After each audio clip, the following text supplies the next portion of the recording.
گا آپ نے فارم کیسے لینا ہے وفاق مدارس.org گوگل پہ لکھیں گے، یہ سائٹ پہ 3 لائنیں ہیں، ان کے اوپر لکھنے کے بعد یہ ڈاؤن لوڈ فارمز کے اوپر آپ آ جائیں گے. ٹھیک ہے، ادھر آئیں گے، اس کو سکرول کریں گے نیچے کی جانب، نیچے سکرول کرتے جائیں گے اور یہ دیکھیں نظر ثانی فارم آپ کے سامنے لکھا ہوا آ گیا. اس کے اوپر آپ کلک کریں گے تو ڈاؤن لوڈ آپ نے کر لینا ہے. میں نے پہلے بھی ڈاؤن لوڈ کیا، اگین مجھے کہہ رہا ہے تو میں ڈاؤن لوڈ کر دیتا ہوں. تو اس کو آپ نے مکمل طور پر ریڈ کر لینا ہے. یہ دیکھیں میرے پاس آ چکا ہے یہاں پہ، تو آپ کے پاس بھی اس طرح آ جائے گا.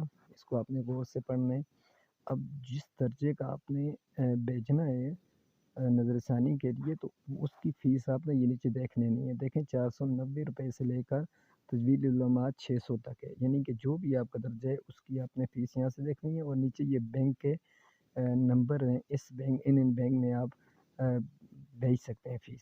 اور اس کے بعد رسید نمبر آپ نے اس فارم کے اوپر لکھنا ہے، سلپ نمبر، برانچ کوڈ وغیرہ نام، اور پھر یہ رسید آپ نے اس کے ساتھ فارم کے ساتھ بھیجنی ہے، جو رسید آپ کو بینک سے ملے گی. اور یعنی کہ 20 رمضان تک آپ نے بھیج دینا ہے، 20 رمضان 1446 ہجری تک. اگر 20 رمضان تک بھیجیں گے تو آپ کا رزلٹ 10 شوال المکرم تک آ جائے گا، اور اس سے پہلے امید ہے آ جائے گا، کیونکہ 10 شوال تک ضمنی کے داخلے جائیں گے. اگر آپ نظر ثانی میں پھر بھی کامیاب نہیں ہوتے تو آپ ضمنی میں تاکہ داخلہ بھیج سکیں. اگر مثال دیتے ہیں کہ آپ کا 10 شوال تک یعنی 8 شوال تک آپ کا رزلٹ نہیں آیا نظر ثانی کا، تو آپ اس طرح کریں کہ 8 شوال کو ہی ضمنی کا امتحان کے لیے آپ داخلہ بھیج دیں. اگر نظر ثانی کا رزلٹ 10 شوال، 11 شوال یا 15 شوال تک بھی آتا ہے اور آپ کامیاب ہیں تو آپ ضمنی امتحان نہ دیں.